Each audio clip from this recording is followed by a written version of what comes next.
Olá, vídeo número 4 do tema intestino.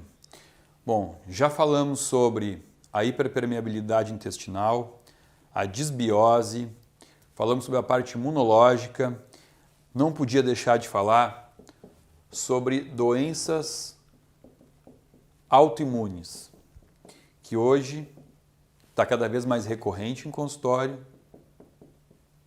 e muitas pessoas não entendem. O que é uma doença autoimune? Bom, doença autoimune é quando o teu próprio corpo passa a produzir anticorpos que vão destruir células saudáveis, tá? Então assim, vamos pensar.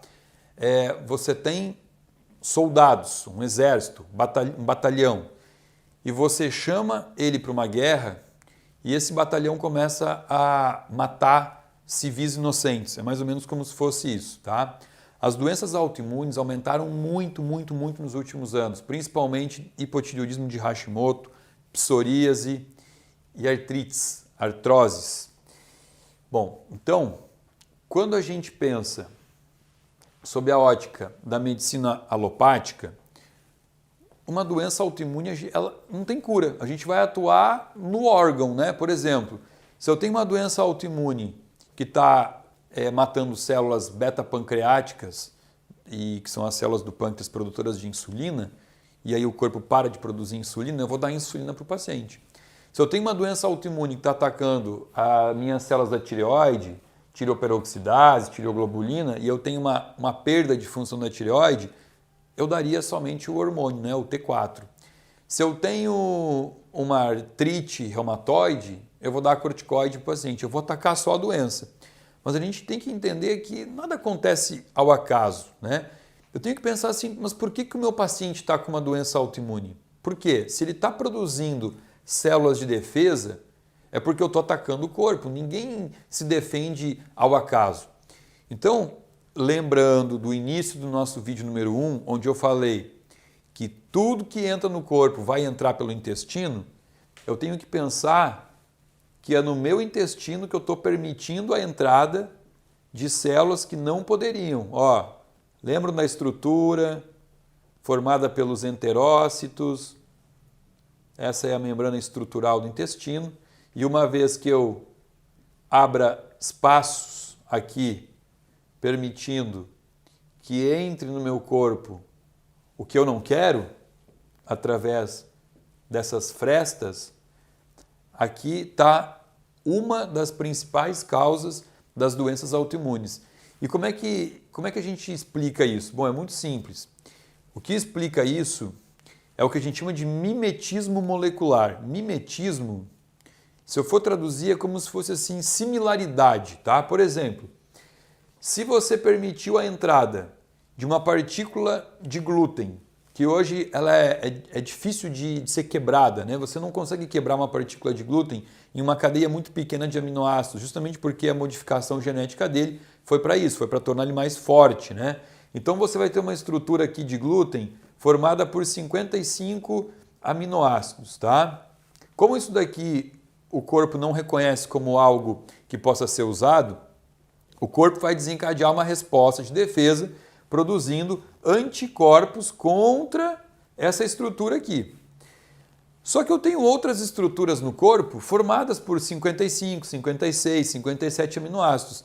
Então, por similaridade molecular, que é o mimetismo molecular, os anticorpos que eu produzi para combater o que não podia ter entrado no corpo podem se confundir e combater células saudáveis minhas, tá? Então isso já está muito descrito, já tem muito artigo, tem um livro maravilhoso que explica isso, que chama Barriga de Trigo, onde William Davis, um grande pesquisador do trigo geneticamente modificado, ele descreveu e provou como que muitas doenças autoimunes começaram aqui. Começaram com produção de anticorpo porque eu abri as porteiras do meu intestino para entrar o que quisesse, né? É mais ou menos como você ter um porteiro no teu prédio que adoeceu. E naquela noite, como ele não pôde trabalhar, o síndico decidiu assim, ó, vamos deixar a porta do condomínio aberta, entra quem quer, e aí você vai ter então que chamar um batalhão da polícia para depois botar para fora todo mundo que não podia ter entrado e entrou porque não tinha um filtro. Como esse é o último vídeo falando sobre intestino, é importante entender que isso aqui tem cura, tá? Uma vez que o teu intestino esteja assim, tem um tratamento consagrado, chamado tratamento dos 4 R's, que hoje já está na versão 5R, 6Rs, mas eu uso ainda do 4R, que é o seguinte: você retira, repara, reinocula e repõe. Então você começa retirando. Você retira todo alimento que pode ser inflamatório e danoso ao biofilme intestinal, que são os alimentos que a gente já citou lá no primeiro vídeo, né? O trigo, o milho, a soja, amendoim e a caseína, tá? E o açúcar, né? Quando você retira, você pode passar para a fase número 2, que é a fase de reparo da membrana. Então aqui a gente usa algumas coisas da medicina ortomolecular, né? A glutamina, vitamina A, molibdênio, quercetina.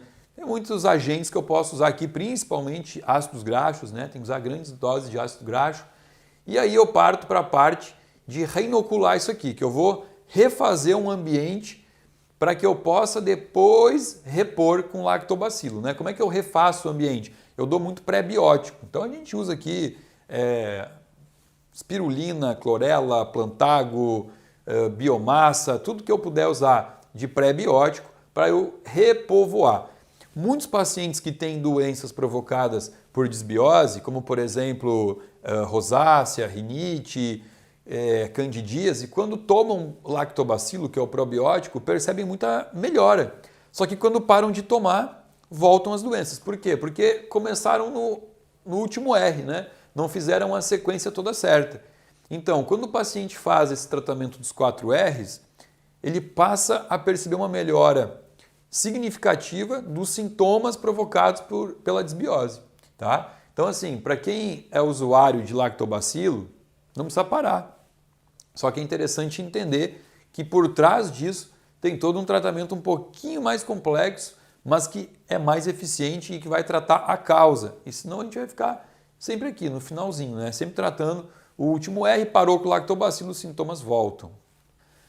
Bom, importante também entender, porque eu falei muito de desbiose intestino, mas muitas vezes a causa da desbiose, ela pode começar no estômago, tá? E isso tem uma relação muito grande com o tipo sanguíneo. Claro que como na medicina a gente tem que individualizar o paciente, não podemos usar regras, eu não posso usar isso como uma regra, mas é muito comum pessoas do sangue A terem um ambiente estomacal hipoclorídrico. O que quer dizer hipoclorídrico? Com baixo potencial de produção de ácido clorídrico. Então, eu não tenho aqui um ambiente ácido suficiente para fazer a digestão dos macronutrientes mais difíceis, como, por exemplo, proteína animal. Tá? Eu, por exemplo, sou sangue A. Eu adotei uma dieta vegana, vegetariana quase vegana. Por quê? Porque eu percebia que quando eu consumia alimentos como carne vermelha, como frango, eu me sentia mais pesado, eu tinha mais cansaço durante o dia e tudo isso, por quê? Porque quando o alimento deixava o meu estômago e ia para o intestino, grande parte ia não hidrolisado de forma completa, tá? E o que não for hidrolisado de forma completa, ao chegar no intestino, vai ajudar a piorar o estado de desbiose. Por quê? Porque se eu levei embora um pedaço de carne vermelha não digerido, eu vou estar gerando uma putreficação desse pedaço de carne no intestino, feito por bactérias putreficina, cadaverina, que até explica um pouco por que chamam aquele hálito horrível de hálito cadavérico, né? Porque realmente são bactérias chamadas de cadaverina que vão fazer a putreficação dessa carne vermelha e isso vai gerar um estado de desbiose, vai agravar o estado de desbiose, tá? Então, cuidar do ambiente estomacal, fazer as combinações corretas dos alimentos, entender um pouco, observar o próprio corpo, observar quais são os alimentos que não te caem bem e retirar eles do teu cardápio, isso é muito importante para começar a tratar o intestino. Senão a gente fica focando no intestino e esquece que aqui pode começar a desbiose. Ou eu posso ir mais além, né? A desbiose pode começar na boca, né? Se eu tiver um foco odontológico, uma cárie, alguma coisa mal cuidada, que onde eu estou alimentando ali bactérias, eu posso começar aqui um processo de desbiose que vai se estender para todo o meu intestino e eu vou estar sempre tratando o intestino e esquecendo a boca. Ó. Então, entender que o trato digestivo começa na boca e termina no ânus. E que aqui eu tenho toda uma longa trajetória que eu tenho que observar e não negligenciar em momento algum, tá bem? Eu espero que vocês tenham gostado dos vídeos. Quem não se inscreveu ainda no canal, se inscreva, faz um comentário, curte aí. Muito obrigado por terem assistido e espero que eu tenha ajudado vocês de alguma forma. Muito obrigado.